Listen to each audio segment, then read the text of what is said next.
സംശയത്രയേ ഉള്ളൂ. തൻ്റെ ഭാര്യയ്ക്ക് ചെവി കേൾക്കുന്നില്ല എന്നുള്ളതാണ് അവരുടെ ഡൗട്ട്. അപ്പോൾ അദ്ദേഹം തൻ്റെ ഫാമിലി ഡോക്ടറെ എന്ന് പറഞ്ഞു, അല്ലയോ ഡോക്ടറെ, എൻ്റെ ഭാര്യയ്ക്ക് ഇങ്ങനെ ചെവി കേൾക്കുന്നില്ല, എന്തെങ്കിലും ഒരു മരുന്ന്. അപ്പോൾ ഡോക്ടർ പറഞ്ഞു, ഞാനിങ്ങനെ പേഷ്യനെ കാണാൻ ചികിത്സിക്കാറില്ല, എന്നൊരു കാര്യം ചെയ്തു വീട്ടിൽ ചെന്നിട്ട് നിങ്ങളുടെ ഭാര്യയുടെ കേൾവിക്കുറവിൻ്റെ പരിധി ഒന്ന് അറിഞ്ഞു തരാൻ പറഞ്ഞു. എത്രത്തോളം കേൾക്കാൻ കഴിയുന്നില്ല എന്നുള്ളതിൻ്റെ പരിധി അറിഞ്ഞു തരാൻ പറഞ്ഞു. ഇദ്ദേഹം വീട്ടിൽ ചെന്നു, പ്രധാനം കൊണ്ടി കുറേ നേരം പ്രധാനം കൊണ്ടിന് ശേഷമാണ് ഭാര്യ വന്ന് കഥവ് തുറന്നു. അപ്പോൾ ഭാര്യ വന്നു, കഥവ് തുറന്നിട്ട് ഒരു കിച്ചണിലേക്ക്, മറ്റു പണികളിലേക്ക് ഒരു അവതരണം വേണ്ടി അങ്ങോട്ട് കിച്ചണിലേക്ക് പോയി. കിച്ചണിൽ ചെന്ന് ആ വാതിലിൽ ചെന്നിട്ട് തിരിഞ്ഞു നോക്കിയപ്പോൾ ഇയാള് എവിടെ കയറിയിട്ടില്ല, അകത്തോട്ട് കയറിയിട്ടില്ല, ഇയാൾ പുറത്തന്നെ നിൽക്കാം. അപ്പൊ ഇവര് തമ്മിലുള്ള ഒരു അകലം എന്ന് പറയുന്നത് ഏകദേശം ഒരു 25 അടിയാണ്. അപ്പോ ഇദ്ദേഹത്തിന് ഡോക്ടർ എന്താ പറഞ്ഞിരിക്കുന്നത്, എത്രത്തോളം കേൾക്കാൻ കഴിയുന്നു, എത്രത്തോളം കേൾക്കാൻ കഴിയുന്നില്ല എന്നുള്ളതിന്റെ പരിധി എന്ന് അറിഞ്ഞുകൊണ്ട് വരാൻ പറഞ്ഞു. ഇദ്ദേഹം അവിടെ നിന്ന് ചോദിച്ചു, ശരത ഇന്നിവിടെ കറിക്ക് ഏതാണ് മീനെന്ന് ചോദിച്ചു. സ്വാഭാവികമായി ഏത് മീനാണ് മേടിച്ചതെന്ന് ചോദിച്ചു. അവര് മറുപടി ഒന്നും പറഞ്ഞില്ല. അപ്പൊ ഇദ്ദേഹത്തിന് മനസ്സിലായി തന്റെ ഭാര്യയ്ക്ക് ഒരു 25 അടി വരെയുള്ള സൗണ്ട് കേൾക്കാൻ കഴിയുന്നില്ല എന്ന് മനസ്സിലായി. ഇദ്ദേഹം കുറച്ചുകൂടെ മുന്നോട്ട് ചെന്നിട്ട് 10 അടി മുന്നോട്ട് ചെന്നിട്ട് വീണ്ടും ക്വസ്റ്റ്യൻ ആവർത്തിച്ചു. ശാരദ ഇന്ന് കറിക്ക് ഏതാണ് മീൻ എന്ന് വീണ്ടും ആവർത്തിച്ചു. അവര് മറുപടി ഒന്നും പറഞ്ഞില്ല. അപ്പൊ അദ്ദേഹത്തിന് മനസ്സിലായി തന്റെ ഭാര്യയ്ക്ക് 15 അടി വരെയുള്ള സൗണ്ട് പോലും കേൾക്കാൻ കഴിയുന്നില്ല. ഒരു 5 അടി കൂടെ മുന്നോട്ട് ചെന്നു, റിസൾട്ട് സെയിം തന്നെയാണ്. തൊട്ടടുത്ത് എന്നിട്ട് ചോദിച്ചു, ശാരദ നിന്റെ അടുത്താണ് ചോദിച്ചത് ഇന്ന് കറിക്ക് ഏതാണ് മീനെന്ന്. അപ്പൊ അവര് പറഞ്ഞ മറുപടി ഇതാണ്, ഇതാ മനുഷ്യൻ, ഞാൻ 3-4 വട്ടോട്ട് നിങ്ങളടുത്ത് പറയുന്നുണ്ട്.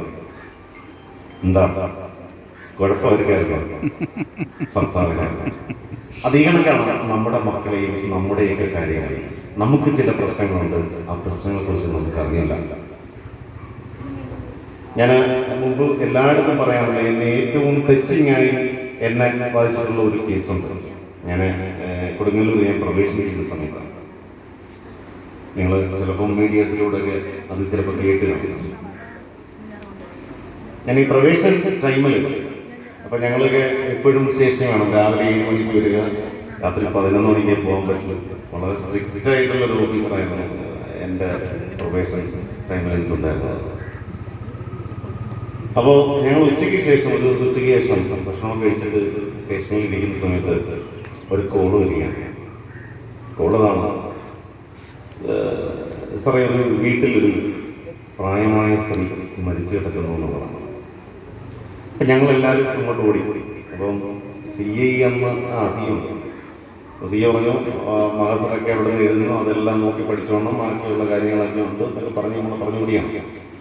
അപ്പൊ നമ്മളവിടെ ചെന്നപ്പോൾ കണ്ട കാഴ്ച, ഒരമ്മ, ഇതിലൊക്കെ ഇരിക്കുന്ന പല അമ്മമാരുടെയും മുഖം കാണുമ്പോൾ ആ അമ്മയുടെ മുഖം ഇപ്പോഴും എനിക്ക് ഓർമ്മയുണ്ട്. ഒരമ്മ ആ വീട്ടിൻ്റെ ബെഡ്റൂമിനകത്ത് ആ കട്ടിലിന് താഴെയായിട്ട് തല ചിന്നിച്ചിതറി മരിച്ചു കിടക്കുകയാണ്. ചോര മൊത്തം ഇവിടെ മൊത്തം വ്യാപിച്ചെടുക്കുന്നുണ്ട്, മരിച്ചു കിടക്കുകയാണ്. അപ്പോൾ ഞങ്ങൾ നോക്കി, നമുക്ക് ഒറ്റ നോട്ടം തന്നെ മനസ്സിലായത് കൊലപാതകമാണ് ഇത്. അപ്പോൾ ഞങ്ങൾ ചോദിച്ചു, ഈ സ്ത്രീയെ അവസാനമായി കണ്ടത് ആരാണ്?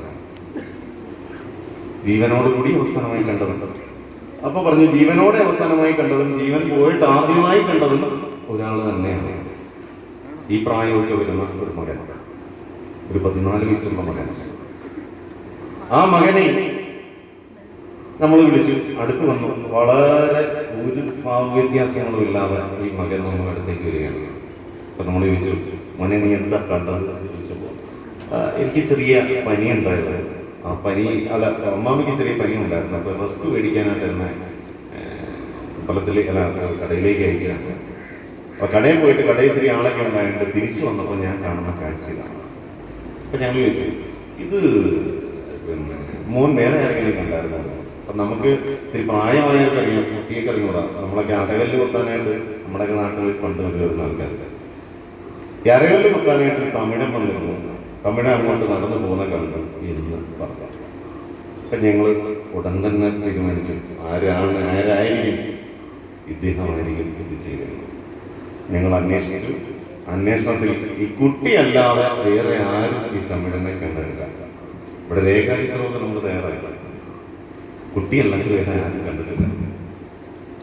വീണ്ടും നമ്മൾ ഈ പയ്യനിലേക്ക് തന്നെ വന്നു, മോനെ നീ ഇത് തന്നെയാണോ കണ്ടത്? കാര്യം വളരെ കൂളായിട്ട് എന്നാണ് അഭിനയിച്ചുകൊണ്ടിരിക്കുന്നത്.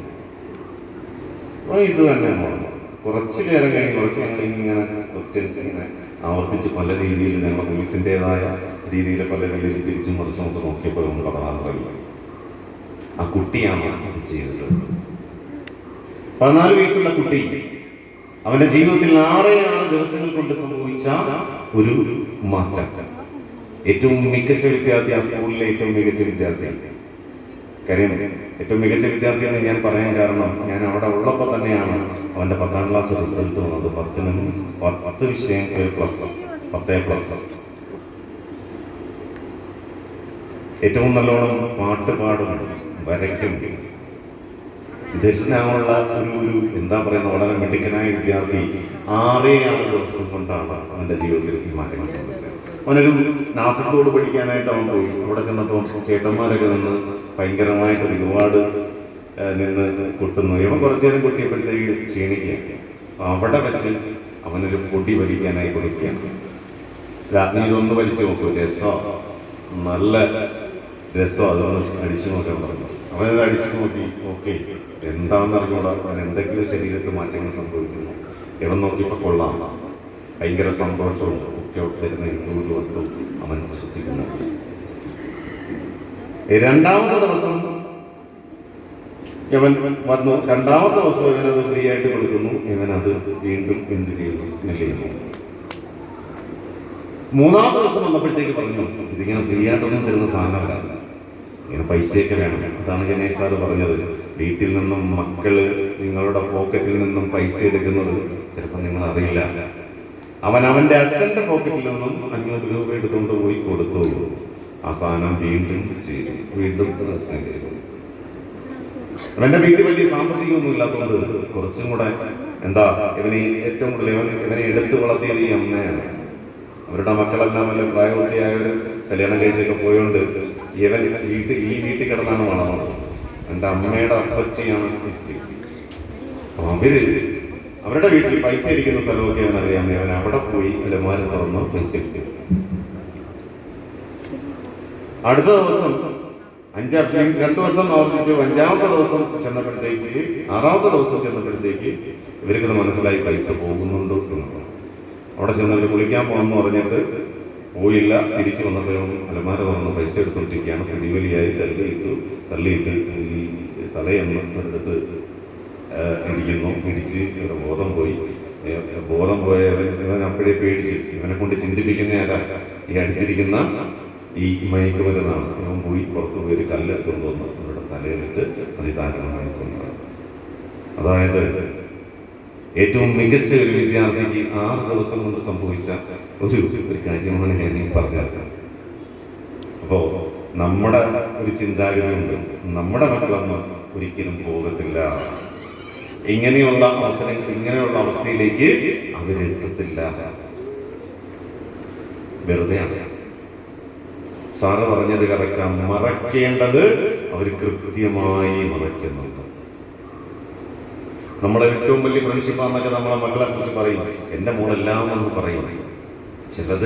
ചില കാര്യങ്ങൾ അവർ കൃത്യമായിട്ട് മറക്കുന്നുണ്ട്. അത് സാറ് പറഞ്ഞത് വളരെ എനിക്ക് ഭയങ്കര സന്തോഷം തോന്നി. സാർ അത് മനസ്സിലാക്കിയിട്ട് തന്നെ പറയുന്നത്. മറക്കേണ്ടത് അവർ കൃത്യമായി മറക്കും. പിന്നെ അവരെ നിരീക്ഷിക്കുന്നതിലൂടെ ചില മാറ്റങ്ങൾ നമുക്കറിയാൻ കഴിയും.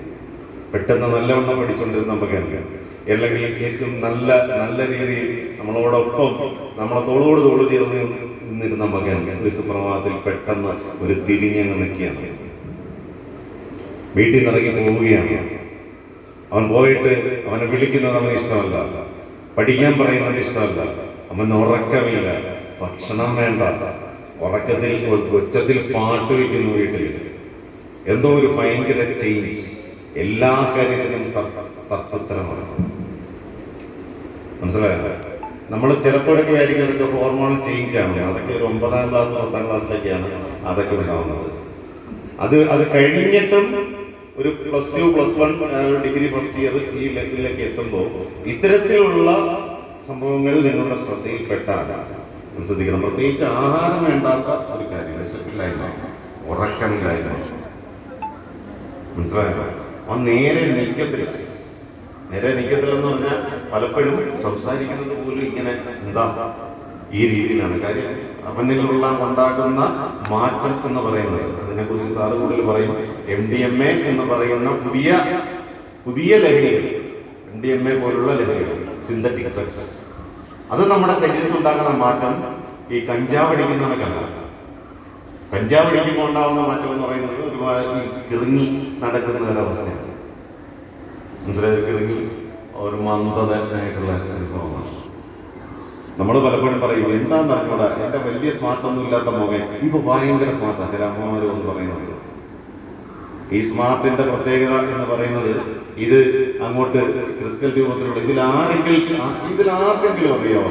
നിങ്ങളെ കയ്യിൽ MDMA കിട്ടിയെന്ന് കണ്ടറിയാം? ഒരാളെങ്കിലും ഇത് കൈ വയ്ക്കുക, ആരെങ്കിലും അറിയാമോ? നിങ്ങളെ കുട്ടിയുടെ പോക്കറ്റിൽ നിന്ന് ഒരു സംഭവം കിട്ടി, അത് MDMA ആണെന്ന് നിങ്ങൾക്ക് മനസ്സിലാവും.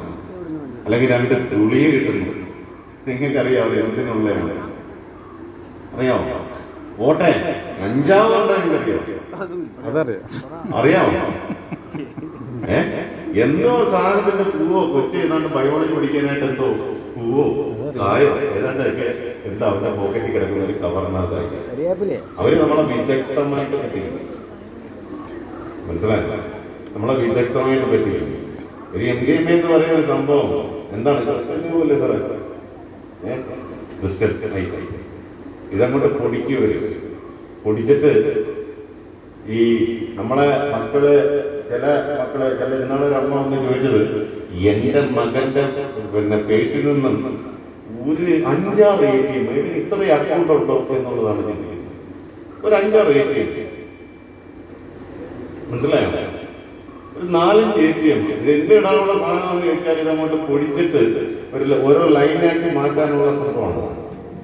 അതിന് ഒരു ലൈൻ എന്ന് പറയുന്നത് 1 ഗ്രാം എന്ന് പറയുന്നത് പോലും എത്ര പേര് കാണാം? 10 പേർക്ക് യൂസ് ചെയ്തു സാറേ. 1 ഗ്രാം 10 പേർക്ക് യൂസ് ചെയ്തു. 1